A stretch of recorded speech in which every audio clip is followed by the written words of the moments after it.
Sahabat Charlie, dimanapun berada, mari kita mulai dengan satu pertanyaan besar. Bagaimana mungkin sebuah organisasi Islam terbesar di dunia yang menjadi benteng Wali Songo selama ratusan tahun tiba-tiba diguncang oleh konflik internal yang begitu keras, begitu sunyi, namun begitu berdampak sampai-sampai PBNU disebut sepi dari kuburan. Dan kenapa di saat yang sama tiba-tiba muncul ada kasus haji, kemudian isu tambang, kemudian pecahnya dua kubu, kemudian ada surat mendadak, pemecatan mendadak, dan sederet keputusan yang melompati dari mana kaidah ADART. Nah, apakah ini suatu kebetulan yang biasa terjadi atau memang ada sebuah pola besar yang sedang dibuka oleh semesta? Sebuah teguran yang tidak bisa dijelaskan oleh logika biasa, kecuali metalogika perjuangan ulama-ulama terdahulu.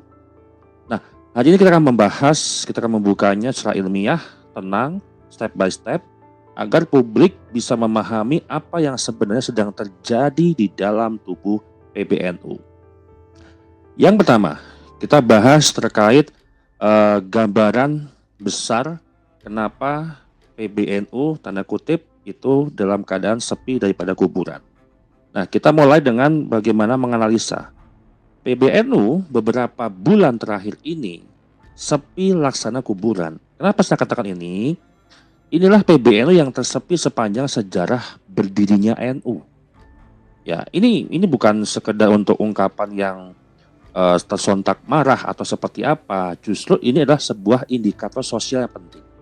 Nah, kita akan membahas kenapa atau apa artinya PBNU tiba-tiba sepi. Nah, dalam sebuah studi organisasi, ketika lembaga dengan agenda padat mendadak sunyi, kemudian ketika sebuah aktivitas rutin hilang, kemudian ketika rapat berkurang, kemudian ketika kader dan tamu enggan mau datang, itu bukan masalah operasional, bukan masalah efisiensi, tapi indikasi kuat ada namanya freeze internal. Nah, biasanya freeze terjadi jika ada konflik puncak yang belum terselesaikan. Kemudian ada pertarungan sebuah kewenangan, kemudian ada keputusan besar yang tertahan, dan ada dua poros kepemimpinan yang tidak sinkron. Nah, PBNU hari ini terbagi menjadi dua kubu, yaitu kubu yang berindikasikan kepada Jombang dan kubu yang indikasi Rembang. Nah, bagaimana analisa ilmiah untuk bisa menjelaskan dua kubu ini, dua kubu PBNU, dan apa artinya, gitu ya. Nah, kubu Jombang itu adalah Rois Am, kemudian terdiri dari sekjen, kemudian bendahara dan beberapa struktur yang sejalan atau sevisi. Kemudian kubu Rembang itu ada ketua umum, kemudian ada katib am, kemudian wakil ketua umum dan struktur lain yang mendukung. Nah, jika indikasi-indikasi benar, maka secara teori organisasi PBNU sedang mengalami split leadership crisis. Nah, dalam sebuah literatur Harvard Kennedy School itu menyebutnya sebagai dual authority conflict. Kemudian Max Weber juga menyebutnya sebagai kepemimpinan yang kehilangan sentralitas, kehilangan induknya, gitu ya. Nah, gejalanya sangat persis. Organisasinya macet, kemudian surat menyurat tidak sinkron, keputusan mendadak, pemecatan mendadak, kemudian benturan interpretasi ADART, kemudian narasi saling klaim legitimasi. Dan ini cocok ya dengan fenomena yang ada hari ini. Ada pemecatan pengurus, kemudian isu tambang, isu haji, kuota haji ya, kemudian ada keputusan Rois Am yang tiba-tiba saja, nggak ada angin, nggak ada hujan gitu ya. Kemudian penggalangan PWNU oleh ketum gitu ya. Dan ini adalah polanya konsisten. Kita membaca pola teman-teman. Dalam studi ilmiah itu kita bisa membaca pola supaya bisa merumuskan kira-kira apa yang terjadi. Nah, kemudian sinkronisasi juga sebelumnya yang ada berhubungan dengan pemecatan Keimat dan Kiai Haji Masuki Mustamar. Di sini publik juga harus paham dulu konteksnya. Jangan sampai ini dijadikan sebuah subjektivitas untuk membela misalkan Keimat atau membela Kiai Haji Masuki Mustamar. Nah, kita memahami dulu dua konteks ini. Pemecatan dua tokoh ini ya, Kiai Imad kemudian Kiai Haji Marzuki Mustamar, itu bukan sekedar sebuah perbedaan pendapat ketika berbicara tentang polemik nasab, dan bukan soal tentang administrasi atau bukan hanya soal hubungan personal ya. Dan ini adalah sebuah indikator konflik internal. Mengapa? Karena Kiai Imad dikenal tegas pada isu Wali Songo ya. Kiai Haji Marzuki Mustamar adalah tokoh pesantren yang dihormati. Kedua dekat dengan narasi membela perjuangan ulama terdahulu. Makanya tidak salah beliau-beliau ini, Kiai Imad meneliti tentang nasab Alawi, kemudian Kiai Marzuki Mustamar membela marwah Wali Songo yang diinjak-injak. Nah, jika kedua disingkirkan nih, Kiai Haji Imaduddin Al-Bantani, kemudian Kiai Haji Marzuki Mustamar, ada poros kekuasaan yang terganggu. Ya, ada narasi perjuangan yang ingin dihentikan. Ada ketakutan terhadap pengaruh moral kepada kiai pesantren. Nah, ada sebuah kata congkak dalam arogansi di puncak PBNU hari ini. Pemecatan kiai dalam tradisi NU itu bukan hal kecil loh. Ini tanda badai besar sedang bertiup. Entah kenapa semesta juga mendukung dan semesta membukanya hari ini. Nah, pertanyaannya, apakah ini sebuah teguran dari langit atau sebagai metalogika perjuangan Wali Songo? Nah, NU dijaga oleh Allah dan Rasulullah dengan cara metalogika. Apa maksud daripada metalogika? Dalam sebuah teori budaya, metalogika adalah cara masyarakat menjelaskan peristiwa yang tidak bisa dipahami secara linier. Nah, ini muncul ketika rasionalitas formal tidak cukup menjelaskan realitas. Maka dia akan nyambung. Kenapa semesta berbicara? Kenapa semesta ikut campur tangan? Ya kan? Nah, dalam konteks NU ini bukan sekedar sebuah organisasi. NU adalah kelanjutan nafas daripada Wali Songo. NU didirikan oleh kiai-kiai ataupun ulama yang berbasis pesantren. Dan NU punya basis spiritual, tradisi, sanad ulama, dan kekuatan moral.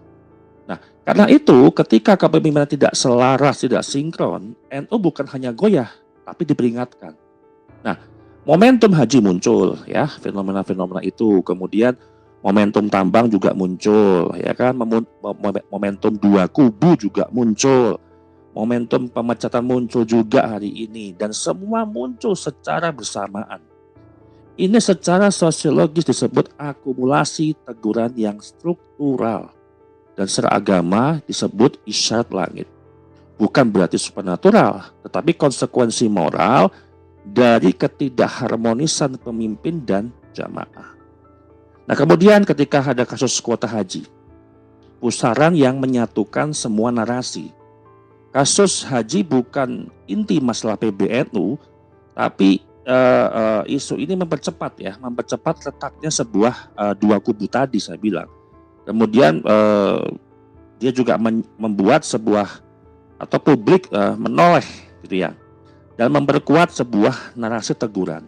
Nah, ini menyeret nama-nama NU karena relasi keluarga, dan ini menjadi sebuah titik balik tekanan moral. Nah, inilah PBNU terlakukan yang ada sepanjang sejarah berdirinya Nahdlatul Ulama sejak 1926. Nah, sebenarnya simpel, artinya dampak sosial nyata. Apa dampak sosialnya? Jamaah gelisah. Kemudian Kiai pesantren resah. Kemarin juga Kiai Ubaidillah di podcast saya juga sudah menyampaikan menahan sekian tahun karena merasa memang beliau ini adalah warga NU.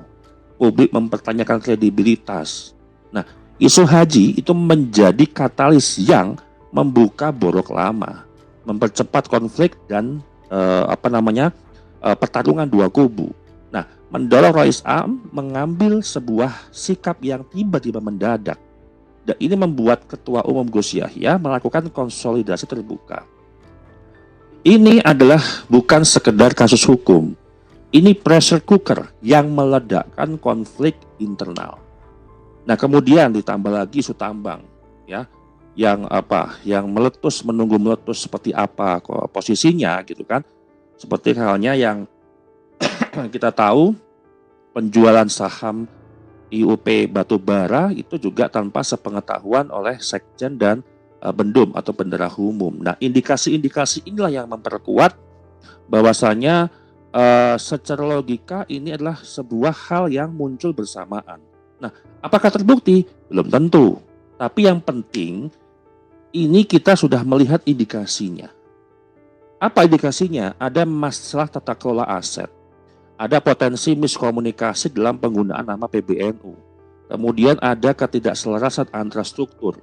Ada pertanyaan publik tentang transparansi.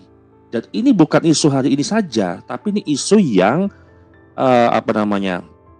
akan menjadi sebuah isu-isu yang berikutnya, gitu kan?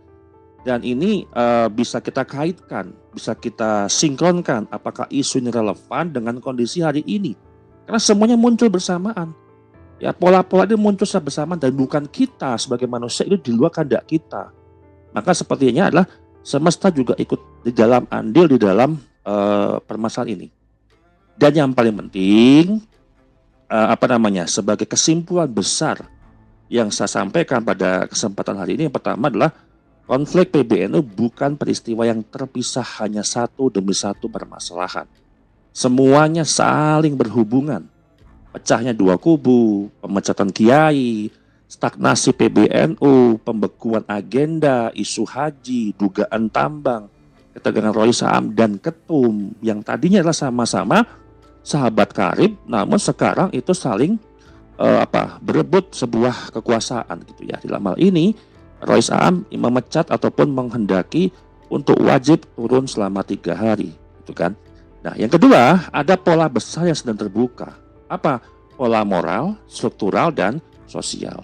Kemudian ini bukan tentang individu siapa dan siapa, tapi ini tentang sebuah tata kelola, arah organisasi, pesan moral, dan sebuah teguran struktural.